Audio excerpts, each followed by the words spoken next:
उसी जंगल राज के आप भी हुरार और सियार बने हुए थे। नरसंहारों का दौर चल रहा था। मंत्री जी आप कहाँ थे? गोद में बैठे हुए थे। आप अगर सच्चे सिपाही होते तो जातीय उन्माद फैलाने का काम नहीं करते। आपको ऐसा वक्तव्य नहीं देना चाहिए। अति पिछड़ा कैंडिडेट था, इसलिए भूमिहार लोग वोट नहीं दिए। आपने भूमिहारों को आहत करने का काम किया है, जिससे आगे आने वाला चुनाव में इसका नुकसान झेलना पड़ सकता है। पहले दूसरे जिस दल में थे उसके साथ भी गद्दारी किए हैं। देखिए, ये जो माननीय मंत्री का बयान आया है, इससे भूमिहार समाज बहुत ही आहत है। वो बोलते हैं कि 185 नरसंहारों का बिहार, हम नीतीश कुमार के सिपाही। अरे जिस टाइम नरसंहारों का दौर चल रहा था, मंत्री जी आप कहाँ थे? आप उसी जंगल राज के राजा के साथ गोद में बैठे हुए थे, जिसके बारे में आज आप जंगल राज चिल्लाते हैं। उसी जंगल राज के आप भी हुरार और सियार बने हुए थे। आप एक बहुत ही महत्वाकांक्षी आदमी हैं। आपको ये पता नहीं है कि भूमिहारों का क्या अस्तित्व है। भूमिहार कभी जात पात नहीं करने वाला है। ये हम लोगों के संस्कार में ही नहीं है। भूमिहार समाज के एक से एक महान विभूति पैदा हुए, जो जात पात के मिटाने के लिए हर संभव अपना बलिदान देने का काम किया।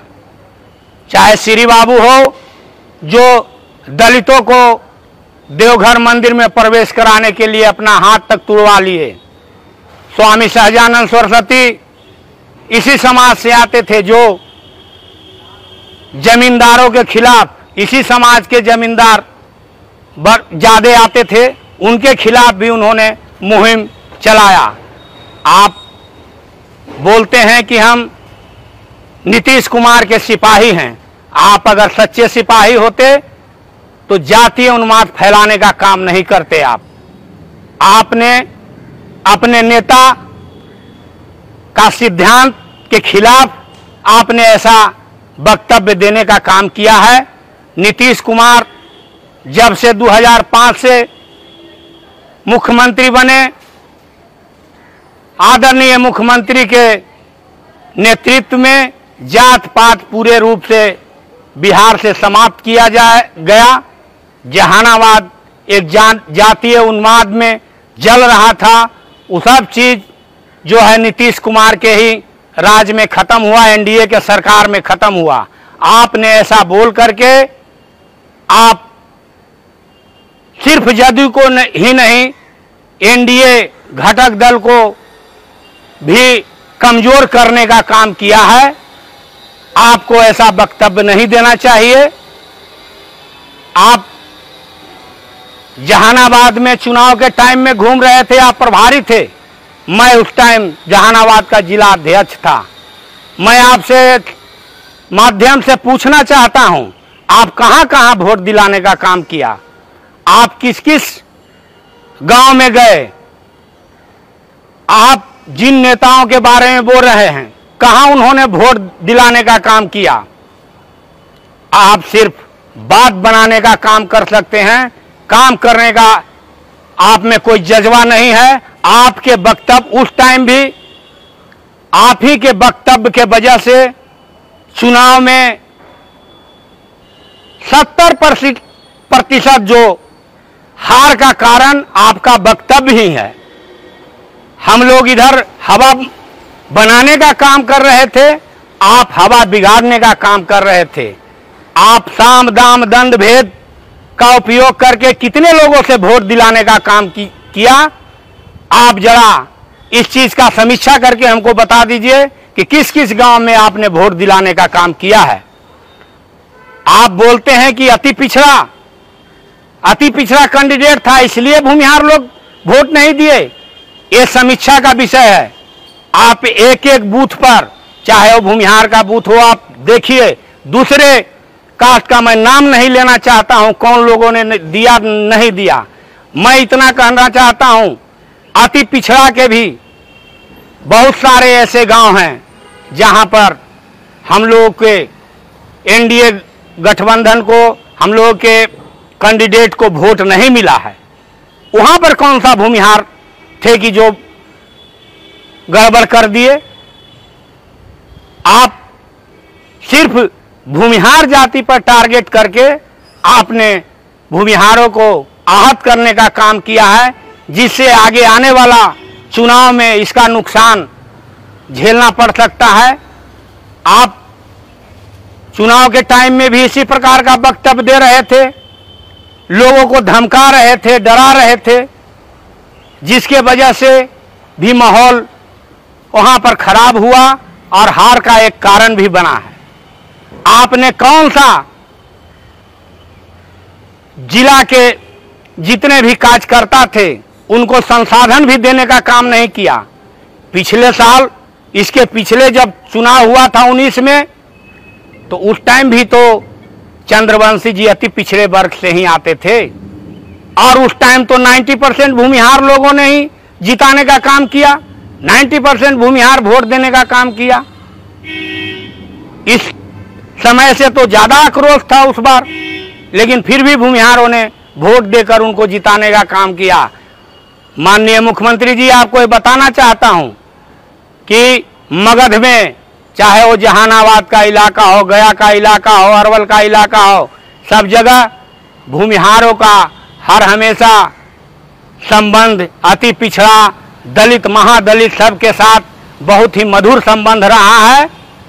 और नक्सली हिंसा से सारे लोग पीड़ित थे, सब लोग नक्सलियों से प्रभावित हो रहे थे। उसमें अग्रणी भूमिका में लड़ने में भूमिहार जाति के लोग जरूर थे, लेकिन सारे लोग की लड़ाई हो रही थी, सभी जाति के लोग नक्सलियों से प्रभावित हो रहे थे, जिससे विकास ठप था। ये ठीक बात है। आदरणीय मुख्यमंत्री जी नीतीश कुमार की अगुवाई में सरकार बनी और विकास का रास्ता प्रशस्त हुआ, जात पात कहीं से नहीं रह गया। लेकिन आपने ये जो वक्तव्य देकर आहत करने का काम किया है, ये बिल्कुल नीतीश कुमार, आदरणीय नीतीश कुमार जी के सिद्धांत और आचरण के खिलाफ है। आपका आचरण सदैव से महत्वाकांक्षी रहा है। आप नेचर और सिग्नेचर आदमी का बदलता नहीं है। आप पहले दूसरे जिस दल में थे उसके साथ भी गद्दारी किए हैं और सारा चीज वहां से पाने के बाद आप यहां पर आकर फिर अपनी महत्वाकांक्षा में कुछ ऐसा बात बोल करके नेतृत्व को खुश करने के लिए ऐसा बात बोलते हैं। तो ऐसे बातों से, लक्ष्यदार बातों से आदरणीय नीतीश कुमार जी खुश नहीं होते हैं, बल्कि नाराज होते हैं। मैं तो ये कहना चाहता हूं कि बिहार का एकमात्र मुख्यमंत्री हैं श्री बाबू के बाद जो कि जात पात का राजनीति नहीं किया। इसलिए आप अगर उनके सच्चे सिपाही का हैं तो आपको भूमिहार समाज से माफी मांगनी चाहिए। और अगर नहीं माफी मांगते हैं आप, मैं आदरणीय मुख्यमंत्री जी से यह आग्रह करता हूं कि इनको पार्टी से निष्कासित किया जाए। आप जैसे लोगों के बारे में ही कहा जाता है कि ले डूबता है एक पापी नाव को मैं धार में। आप जैसे जैसे लोग ही पार्टी को कमजोर करने का अपने ऐसा वक्तव्य देकर आप सस्ती लोकप्रियता लेने के लिए, लोगों में दिखाने के लिए कि मैं अति पिछड़ा और दलित का बहुत हितैषी हूं, मैं आपसे पूछना चाहता हूं, जहानाबाद, अरवल, आप कहते हैं कि मेरा भी घर पड़ता है जहानाबाद लोकसभा में। मैं आपसे पूछना चाहता हूं अशोक चौधरी जी, माननीय मंत्री जी, कि आप ललन बाबू, विजय चौधरी जी, भोला बाबू, विजय सिन्हा जी, नीरज कुमार जी, ये सारे हम लोग भूमिहार के तमाम नेता जो वहां चुनाव में गए, प्रचार प्रसार में लगे हुए थे, और आप किनको टारगेट करना चाह रहे हैं, किनको बेइज्जत करना चाह रहे हैं कि जिसके वजह से आपने बोल दिया कि कोई नेता वहां नहीं लगे हुए थे भूमिहार के? क्या ये सब नेता नहीं थे? क्या ये सब नेताओं की कोई प्रतिष्ठा नहीं है जो वहां पर गए हुए थे? आखिर इतना वोट कहां से आया? आप पूर्व कांग्रेसी रहे हैं, आपका कल्चर ही वैसा रहा है, जो आप दिखा रहे हैं इसका जवाब आपसे पार्टी पूछेगी। आपको मैं ये कहना चाहता हूं कि जात पात की राजनीति छोड़ दीजिए। अगर आप सच्चे सिपाही नीतीश कुमार के मानते हैं तो जात पात का राजनीति छोड़िए और